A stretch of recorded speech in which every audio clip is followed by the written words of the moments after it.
Hey there, this is Women on the Brink. I'm your host, Chris Jeffrey, a registered acupuncturist and wellness advisor with a passion for helping women live happier and more balanced lives. When I'm away from work, I'm usually outside in nature, either walking the seawall or I'm hiking in the mountains. And like many of you, my life has been filled with moments of hardship, some that I thought I couldn't overcome and really left me questioning my own strength. But through these challenges, I discovered resilience, courage, and a renewed sense of purpose. So I'm here to share not just my journey, but the lessons I've learned, and to remind you that no matter what obstacles come your way, there's always a path forward. And just to let you know, this podcast is not prescriptive, it's an offering. So please take what resonates with you and leave the rest. So there's a lot of rules and misconceptions about the sexual world. Some of us will agree on certain aspects of sex because we've grown up in a similar culture where societal norms and expectations are reflected in our communities, our movies, and other forms of pop culture. But what happens in relationships where sexual desires and expectations differ? It can lead to misunderstandings, resentment, separation, guilt, or even shame. So, we're going to get into this with some help from Jodie Thalheimer, a sexual relationship coach. Jodie has a background in nursing, both as a registered nurse and also as a registered psychiatric nurse. And throughout her nursing career, Jodie noticed significant gaps in Western medical practices when it came to, truly supporting healing and well-being. And as she explored these missing pieces, she realized the power of mindset in shaping a person's wellness journey. So, this realization led her to step away from nursing and launch Unleash Your Best Self as a mind energy coach. And over time, she's refined her coaching skills and now focuses in sexual health. And like some of the other guests on Women on the Brink, I met Jodie on social media and started following her because of her non-conventional and often controversial methods of getting her message across to people. So in the last year and a half, I've really watched how she's demonstrated that people can make changes in their lives by making changes in her own life. So I've seen her do cold plunges, lose weight, and a number of other things. And what I like about Jodie is that she's very candid and transparent in her approach. So today, I'd like to introduce you to Jodie Thalheimer. Welcome and thanks for being here today on Women on the Brink. My pleasure, Chris. Thank you for having me. So what I first wanted to talk about is the energy of sexual health, because people know by now that I see everything from an energetic perspective, and I'm pretty sure you do too. So what does that mean to you? So, health in and of itself is a balanced state of being. It's not something we need to strive for, or we don't have to find the flaws and fix them. It's more about figuring out where we're holding ourselves back from natural health, which is effortless. We shouldn't, we're not in some sort of downward slide where we just become unhealthy because that's what aging is, for example. It's more that we have been obliviously applying behaviors and thought patterns that are pulling us away from being healthy. So the same applies in the topic of quote unquote sexual health. If we Right. didn't learn all the things that we learned, we would probably have a lot easier time having very healthy relationships, period, but also sexual relationships with people we choose to do that with. Yeah, exactly. I mean, so everything I've learned about creating the life I want so far has had to do with creating like a baseline, a starting point for what I want. So I base this on like my current beliefs, my boundaries, the values that I have. So like, isn't it important for all of us women to have an awareness with our sexual health as well? Like, doesn't it make sense that I have a sexual relationship with myself first before I introduce a sexual partner into the equation? Doesn't it though?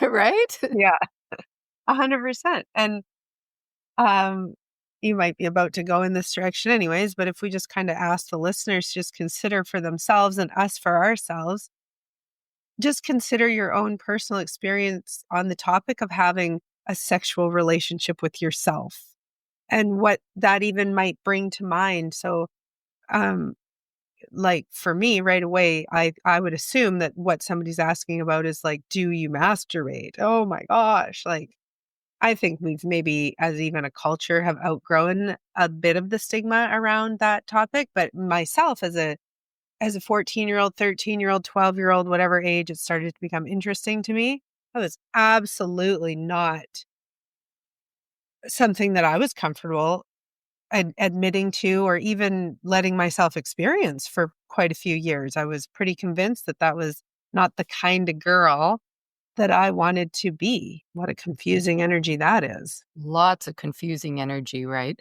Yeah. Yeah, and I mean, I have to be careful in this, interview because I'm probably gonna be making a lot of generalizations and assumptions here because, to be honest, I mean, this is a brand new conversation for me, but, I mean, here we are, we're talking to an audience about it, and so again, I just wanna clarify that for me, what might come up is a lot of generalizations and assumptions that might not even be true. Well, if I could offer, it's pretty new conversation for me too. I didn't jump into my profession with any sort of intention of becoming a sexual relationship coach. But sorry, what I came to realize is that sex is a desire. So, how you were saying that you've learned that to set a foundation for yourself, you have to sort of get aware of what do you want your life to look like, no matter if you're talking about career or personal physical health or sexual health or whatever it is. So, that willingness for a person to acknowledge what do I want, aka what are my desires, that has always been the topic of interest to me. And where my journey sort of led me was to acknowledge in myself that in my own sexual relationship with others and myself, that was where I held a lot of conflicting ideas. I wasn't really sure if I was allowed to want what I wanted. So the delicious sort of desired space that even though we've been heavily warned against acknowledging that in our lady bodies, we still go there. Yeah. That's how strong of a desire it is. So it's a new conversation for me as well. But what isn't a new conversation is that in order to get to the root of what you want out of your life, it does require what I call intimate contact with yourself. What Yeah. does that mean exactly? Yeah. Thank you. That's the question. Yeah. Because it's easy to assume that it might be easy for people to assume that I mean touching yourself sexually. Mhm. And that would be a form of intimate contact. But if that was going to be an effective way to solve your life problems, then there'd be a lot of happier people because whether they're admitting it or not, they are touching themselves. Yeah. So, intimate contact is the intention to get to know yourself. And I host on Mondays and Wednesday nights, I offer a free workshop. All somebody has to do is find me on Facebook and ask for the link. And they're welcome to join us, where I guide us into exploring intimate contact with ourselves. Mm. And nobody takes their clothes off, and nobody even has to put their hands on themselves. It's about taking your attention and bringing it inside of your body to notice, what does it feel like to be you? What's the actual experience of you feel like? Wow.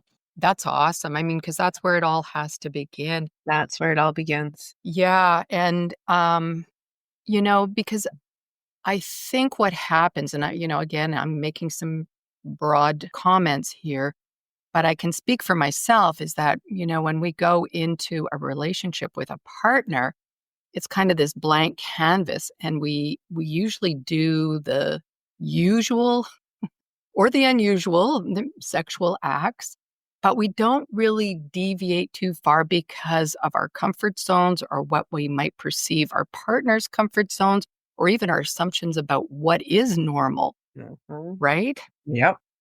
So So, so the first place to start is obviously getting to know ourselves, what we're comfortable with. And then what? Where do we go from here? Well, the beautiful thing about intimate contact with yourself is it is the foundational piece to wherever you want to go. So, Mm. whether a person is interested in having a deeper connection with a relationship that they're already in, it could mean more satisfaction in the sexual experience with that person. But it could mean a richer relationship with your coworkers. Can you elaborate on that? So now we're probably not talking about taking our clothes off. But if you want to be able to support them better in their in what they're doing for work, or when you listen to them in the lunchroom, or just if you feel like an outsider in a group of people, you might be looking to improve the way you feel when you're in any kind of relationship with a person. Ah, so this has nothing to do with sexuality. It can. I mean, that would be a topic. The thing with intimate contact is it has something to do with everything. Right. You're the common denominator of everything you do in your life. I see. Yeah. Yeah. Until you become very, very self-aware, Hmm. it's hard to know if you're doing something because you actually desire it or because you don't want what you think will happen if you don't do it. That's Yeah. when we start dancing around in the shoulds. Yeah. And that's what you're saying with when we get into bed with a partner. We don't really know what we want. We're so busy asking ourselves, what is that person going to find appropriate? What do my parents find appropriate? What does society think is appropriate? And by the time we're finished with all that, we've already had the sex is over and we forgot to be there for any of it. So true. And then it's the whole thing too on body image, like, oh my God, I should have, shaved my legs or whatever. Yes. Am I showing up in a way that's attractive enough to this person? Am I proud of myself? Like, we could really, I'm sure that nobody would need even more examples of ways to understand that we're not present. Yeah. And so another word for intimate contact is presence. Hmm. When you're not present, you are lost in your thoughts. So it takes a little bit, in my experience, it takes a little bit of time for people to practice recognizing when they quote unquote think they're present and when they're actually present. Because if you're thinking, you're you're not present. Now, a lot of times people will say, "Oh, well, then get me out of here because I cannot turn my thoughts off. I can't." And I want everyone to know you can't. That's true. You can't turn your heart off either. Your heart's going to keep beating and your brain's going to keep on producing thoughts. But what you pay attention to is where you have the control. So our brain is going to keep going. We want Hmm. our brain to make thoughts, but what we don't have to do is go think a thought about the thought and then think another thought about that thought. And then, so one thought is fine, but a thought about a thought, and now you're gone. Yeah. You're ruminating. Yeah. So back sort of onto this point, it feels a lot like you're making intimate contact because you're in your thoughts Hmm. and that's not in your body. And Right. that's where intimate contact happens is in your body. What does it feel like to be you? Hmm. Yes. Love that. Okay, so we're developing our self-awareness around our preferences, our desires, our sexual needs. And then the next step is becoming present, having that mind body connection to actually feel what it feels like in our bodies. The next step is we're with a partner. Let's say we've been in the relationship for a little while and maybe things are getting somewhat repetitive or stagnant or even boring. Like, how do we bring up the stepping out of the conventional box to our partner? Mhm. To back it up just a touch, Yeah. when you've repeated that back, you're slightly out of sequence. Okay. So step 1 is get present, Mm. which means intimate contact with yourself. Hmm. Why I like to do the workshops with people on Mondays and Wednesdays is because I do the practice of getting present often in my own life. And if you wanted to videotape me and be like, I want to know how to do that, so I'm going to watch you, it would just look like this. So you wouldn't really be able to get a lot of information about what I'm actually doing. So when people show up to practice with me, I talk them into, guide their attention into themselves. So that's step one. Get present, get into yourself. Now, when you're there, the next thing, once you feel safe and like grounded in your body, which is a felt perception, you start asking, what do I want? What do I want? And you're just asking the question, and your brain is going to want to answer it. It's going to stimulate thought. And you're going to keep on being present and just staying present and waiting to receive an awareness. That can be, well, it just is what it is, but it's often an uncomfortable, because it's foreign experience for people.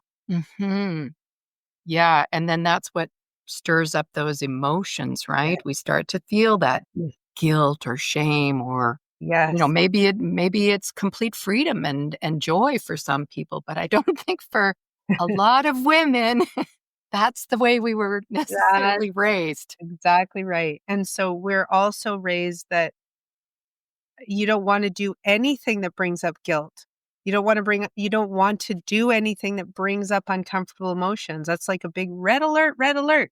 So if you're going into intimate contact with yourself because you're curious about how to spice up your love life with a quote unquote stagnant partner, you're going to hit barriers just in the getting comfortable with asking yourself, what do I want? Hmm. So, learning to stay present through that experience so that answers can start to come. Because once you hear an answer that may be unconventional, it's going to bring up a whole bunch of more red alerts. And I can't overstate how brainwashed we are as a society to not become aware of what we want. Yeah, very true. Good point. So when we're in a partnership or a relationship, a sexual relationship, it's a two-way street here. I mean, we have to deal with our own emotions about what we want sexually. But then suppose our partner brings up, well, this is what I'm interested in. And we have to then deal with those emotions. Yes. We have to process that, Yeah, right? exactly. And that, I think, that's a sticky part. Even when I'm sitting here talking about it, that brings up a flood of memories. And so, can we talk about that a little bit? Absolutely. Yeah. Yeah. Again, the sequence is so important because through every step of getting from where you are, which in anybody's circumstance is like, for whatever reason, I'm not totally happy with my sexual experiences right now. So I would like to find a way to get to a place where I'm happier. I would like more of what I want, is a simplistic way to put that. First of all, we have to become aware of, well, okay, well, then what do you want? So the process all of a sudden drops into place where we need to practice becoming in intimate contact with ourselves so that at least we can start to get aware of what we want, Hmm. which again, I'll remind us, isn't the same as trying to figure out how to not get what I don't want. Okay. So we have to drop underneath all the noise and get quiet and get very curious inside of our body. Feel whatever feelings are there, which isn't the same as thinking about our body. We're actually in it. And once we feel safe in there, we're like, oh, wow, I like it in here. Then we start asking, okay, what do I want? And then we don't answer it. We just stay in that experience of being ourselves and we start to become aware. So that's step one, become aware of what you want. Now, immediately, like you just demonstrated, our brain kicks in and we're like, yeah, but if I know what I want and then I start asking for what I want, what about when my partner asks for what he wants? And Yeah. so right away we get into like, yeah, but I don't think I'm safe if I start becoming aware of what I want. And so the beautiful thing about this to me is that there are infinite yeah buts, infinite. yeah, but what if my partner wants something different? Well, okay, yeah, but what if he wants the exact same thing as you? How about that scenario? Like if we're going to yeah, but we can go in all directions, but we won't. We'll generally just go in the yeah, but what if I'm not safe? So the yeah, buts are endless, but the practice doesn't shift. As soon as you find yourself in a thought pattern where you're like, oh no, I'm scared of the outcome of getting what I want, essentially, then drop back into presence. It's time to get comfortable in your body again. It's time for intimate contact. Right. So, really, what I'm hearing then is we're weighing out safety versus fear. Yes. And then we really need to explore the fear because there's many, many fears that come to mind immediately. Like, what if my partner starts to think I'm weird? Or what if this is too extreme? Or you know what I mean? Like there's some really dark little places, little corners there. And I think, again, I'm making assumptions. A lot of us tend to stay in the safety zone. 100%. Yeah. Yeah. And then And ultimately we start asking, how come I don't have what I want? It's like, oh, well, because you're choosing safety and it's just a false illusion of safety. And this is where the beginning of, well, like when you introduced me and you said I was working in the medical field and I was seeing people very unhealthy, very, very ill, very unhappy. And they were asking, where have I deviated? And the common denominator is you mistakenly chose what felt like a safe option in the moment, which was to avoid being present with yourself. So you didn't have to feel the fear. No judgment. Everybody that does that has a very valid reason for doing it in the moment. And they don't realize it's going to cost them later. yeah, And that's where I couldn't handle that. Like, I could see that there was a pattern there. And I was like, I can't. I really would love to help people shift over into experiencing the emotional charge of whatever they've already lived through. And I call that intimate contact. You want to stay in intimate contact with yourself while that emotion from a previous experience is present. nice. So I'm really curious here because, I can get comfortable with, using the right language to bring up something. I'm not in a sexual relationship right now by choice, but I'm thinking back to different scenarios and I'm thinking like, so I could go to my partner and I could say, how do you feel about this? I mean, this is what I'm interested, et cetera, et cetera. And I'll wait for a response and there'll be a dialogue.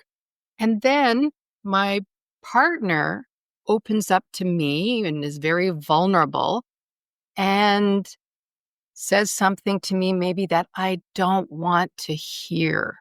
Maybe it really makes me uncomfortable.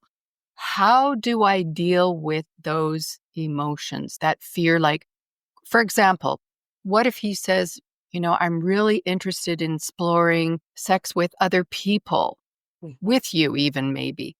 But suppose that's something that comes up. Well, that conjures up a fear of, am I going to lose this person to somebody else? Because we tend to cling to these, oxytocin does that a little bit. Yeah. Especially for women, we become, connects us. And so it conjures up a lot of fear. Well, what if we start to become this open couple and it takes them away? And I guess logically, if that's what it does, that's the way things are meant to unfold. But I can understand how we would feel initially so insecure about something that our partner wants sexually that we find initially very intimidating. Yeah. Okay. So you're kind of demonstrating in that question what 99% of us do. And again, it's about the sequence. So the way you ask the question is you said, okay, so what happens when your partner comes to you? Because now you've opened this Pandora's box of being like, hey, honey, I'm going to tell you what I want. Exactly. And then all of a sudden he's like, oh, cool. I want to have sex with other women. And you're like, oh, shit. All this insecurity came up in me. Yeah. Insecurity. Okay, so for example, let's just pretend I'm a woman that's completely interested in men that want to have sex with other men. So he comes to me and says, guess what? I want to have sex with other women. And in me, excitement comes up. So the reason I'm pointing that out is that we like to say our emotion is caused by the experience, but we know perfectly well that the same experience can happen to two different people and different emotion is elicited in each one of them. So life is meant to be lived from a place where we choose to be present no matter what experience is happening in our bodies. But we are super tangled up in misconceptions that we have been taught. And I don't really want to go down this complete conspiracy theory rabbit hole, but let's just suffice it to say we're not well respected or received often when we're having an emotional experience. So we learn to get it under wraps as quick as possible. Maybe we'll put it aside till Saturday night when we can have too much wine with our girlfriends and we'll plan to bring it up then. But that's what we do. We push our emotional charge away and try to sort out the situation that we believe caused the insecurity in us. Okay? Mm-hmm. So intimate contact, whatever a person's desire is what gets them to come to me. And I teach them how to get more aware of themselves. So in this example where it's like, well, what happens when my partner comes to me and he wants something and it scares the shit out of me? Yeah. And you know what I'm going to say now. I'm going to say the sequence has to be straight. It's time for you to get into intimate contact with yourself and stay present with what you're calling insecurity, which actually is fear. So fear is the raw experience. It's like you're designed to feel fear. It's okay. Just stay present and breathe and feel the fear. But the brain says, this is insecurity. Yeah. It's threatening you. That's right. And so then we're like, uh-oh, I better think about this sensation. And it's so closely related that a person will go, I did feel that insecurity, Jodie. I did. And be like, well, if you did, here's how you know if you really fully experienced it. The next time your partner comes to you and goes, okay, I gave you some time to think about it. I still want to sleep with other women. You are now sane. You remain grounded. You can respond to him. You can say, thank you for bringing that to me.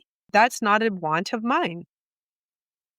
And he Okay. might say, okay, well, if you're not into that, then that's fine. I can shelve that. Or he might say, that's a non-negotiable to me. So now we know each other better. Mm-hmm. We're not hiding who we really are just so that you don't leave me.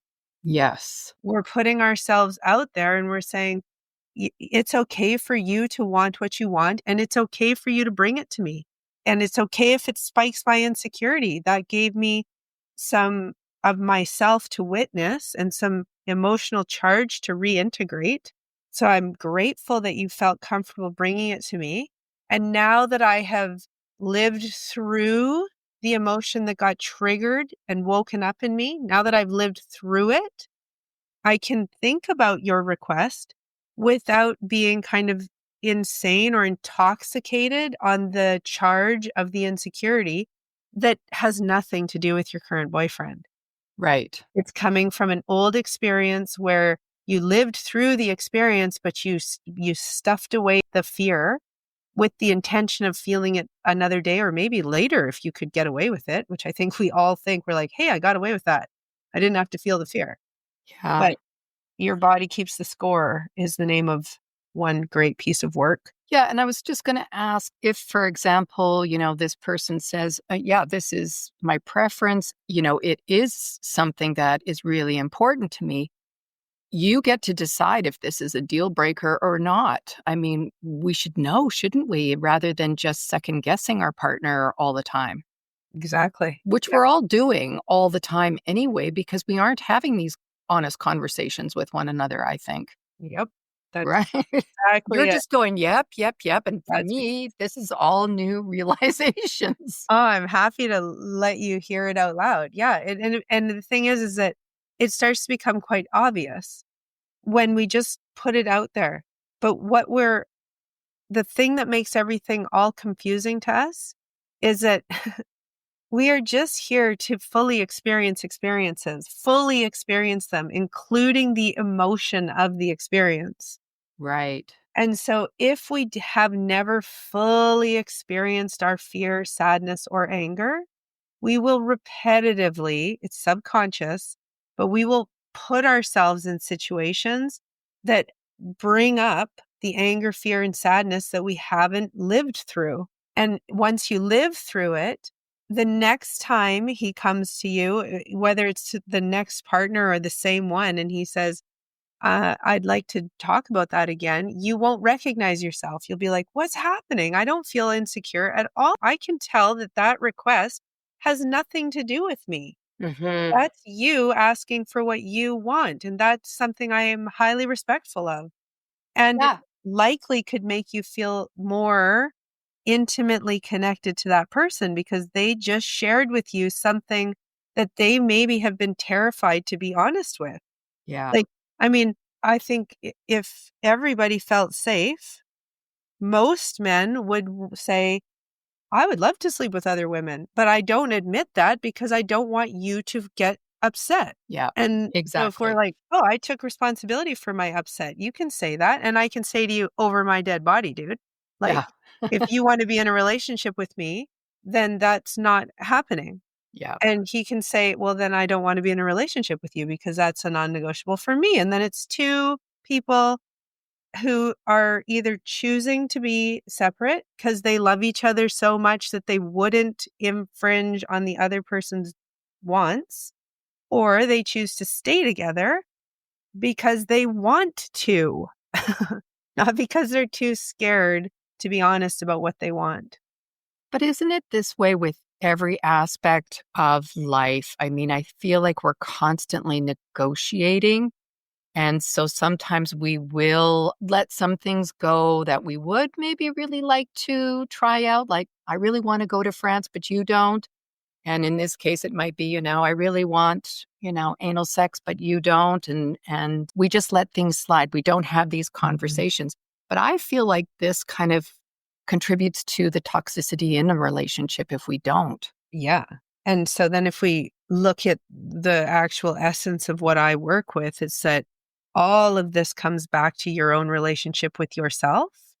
So if you can see how it would contribute to toxicity in a relationship with somebody else, just imagine how uninterested you might be in swallowing any toxicity that's just between you and yourself. Like, who's the victim there? That's right. That's true. That's a good Yeah. point. And again, what I really like about it is that it's as vast as the conversation can be, because it can be like, okay, well, let's talk sexual health, let's talk career, let's talk. There's just endless topics that it affects moving forward. But where I find like, oh my God, that's so overwhelming. It's like, oh, the conversation never ends. What I like about it is it's all the same starting point, Hmm. which is you. You're the common denominator of your life. And so the focus, the practice is very simple. Yes. It's what we do with all the other aspects of our life quite comfortably, I would say, in most cases. Again, I'm being very broad and general here. But, with food preferences, travel, career, where we live, etc. But how many times do we sit down with somebody for, 6 dates, let's say, and then we start to go, so tell me about your sexual health and preferences. That conversation doesn't usually happen with most people. You're right. You are right. And I'll tell you, it's more likely to happen if at least one of the two people has gotten to know what they like. Yeah, Because you're never going to ask that question if you don't have an answer. I would not want to bring that up. Be like, holy shit, I hope they don't ask me for the yeah, same information. yeah, Yeah. So if we're waiting for other people to feel more comfortable with it, we're just going to keep waiting. So the responsibility falls on each of us individually is like, get comfortable, get into your own body to find out what do you want. yeah. It's all part of that emotional intelligence, Yep. really getting in touch with those emotions and what you're feeling and being able to articulate it. Wow. Like, I have to say, I'm sitting here and this is all new information for me. And, I'm 63 years old. And I've lived a life. I've lived a sexual life, I Yeah. thought. But there's still more to learn, Jodie. Yeah. Always more to learn. Oh gosh. So, in closing today, what's one thing you would like to leave our listeners with regarding their sexual health? I would just love it if people could have more fun in the sex that they are or even aren't having. I just think that sex, a really sort of vanilla way to describe it is that it's a way for us to really enjoy our bodies. I would love to think that that's kind of what drives. Yeah, yeah. I think, because it brings up so many other subtopics here about, body issues, because you've got to get comfortable with your own body. So I was just going to say that I think you and I have discussed before that we have so much to explore here. So I think what we'd like to do going forward is do a few topics on sexual health and sexual relationships. And that way we can really dig into the juiciness of this topic for our listeners, right? Absolutely. And so if there was one thing I would want to leave people with, it's that they can just take away from today Mhm. is that learning to have more fun in your own body is going to make all those other pieces so much easier. Yeah. Yeah. And we try to do that in a fairly external way, believe it or not. Like we try to have a different image in the mirror, or we try to have a different posture, or we try to have a different silhouette. We try to change something. And so intimate contact with yourself it has nothing to do with that. And it will change all of those pieces. Is Yeah. it an acceptance Yeah. of where you are right now, right? Rather than projecting what you would like it to be, just accept this is where I'm at Yes. and I'm going to get into it. Yeah. Yeah. So I'm actually like in the middle of rebranding myself. If you notice, I peeled best off of the wall. It used to say unleash your best self, but now it's just unleash yourself instead of mindset transformation. It's identity transformation. Who are you is first, and who do you want to be is second. But Yeah. first, you got to know who you are right now. And that only happens if you get under your thoughts, not who do you think you are, Mm. because that nasty little voice is not your friend. Well, and I've learned, from doing this podcast that, who you are right now and who you want to be, the gap is different for all of us. Sometimes it's a very narrow gap, but sometimes it's massive. We've got to start at the beginning. Who am I right now? Who am I right now? And the only way to find that out is to go inside and be willing to look. Yeah. Yeah. The faster all the rest of the pieces fall into place. So Oh, again, Mondays and Wednesday nights, I host a free workshop. You absolutely don't need my help with it. Anybody that's listening, you do not need it to be guided.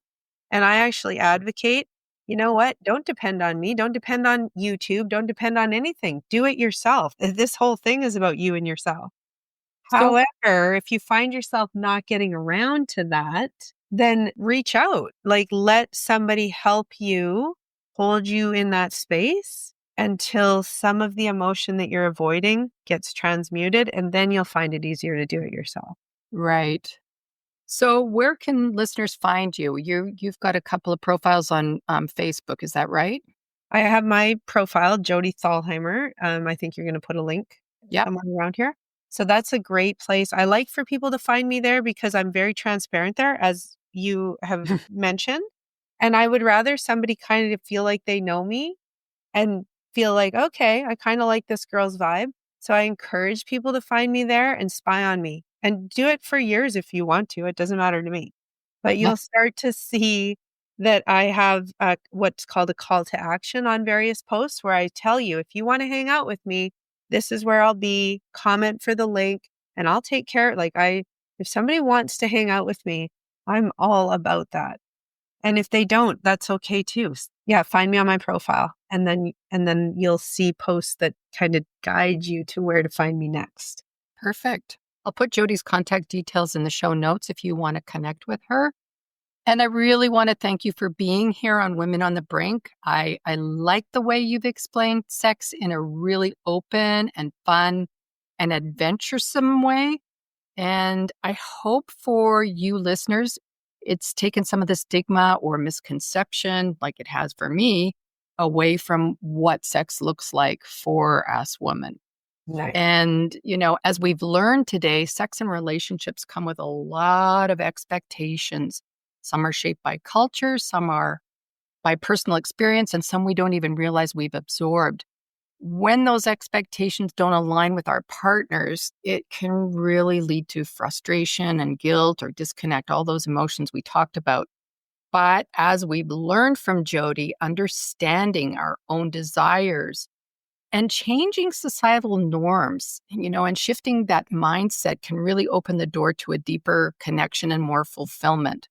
So whether you're navigating differences in a relationship or just redefining your own sexual well-being, remember there's no right way, only your way. Yeah. So thank you so much, Jodie, for being here today. And I'll look forward to connecting with you again down the road. Amazing. Thank you so much for having me, Chris. That was lots of fun. Awesome. So thanks for tuning in. And until next time, stay curious, stay empowered, and stay true to your needs and desires. Just a little footnote here. After my interview with Jodie, curiosity led me to her free workshop where I experienced a guided breathing exercise. And as I tuned into my body, I noticed how exhausted I felt and I had this dull headache. And when I gave the headache my full awareness, it gradually started to fade away. And this revealed a really powerful truth. Our physical symptoms are signals, they're urging us to pay attention. So instead of ignoring them or overanalyzing them, we can actually listen. And they might be telling us we're overworked or we're repressing emotions or neglecting our boundaries. Yet in our culture, we often either dismiss these signals or let our thoughts amplify them, and that just creates more stress. So just like stress and emotions show up in our bodies, so does our relationship with intimacy and pleasure. If we ignore desire or discomfort, we miss important signals about our needs and boundaries. But when we tune in, without judgment, we can deepen our connection to ourselves and others. And this is what Jodie was referring to when she was talking about intimate contact. Sexual health isn't just about the physical. It's about awareness, presence, and honoring what our bodies are telling us. And Jodie's workshop was a really safe way for me to step out of my comfort zone. Thanks for joining. And I want you to know that this isn't just a podcast. This is a movement. So share this information with your friends and let's go, ladies.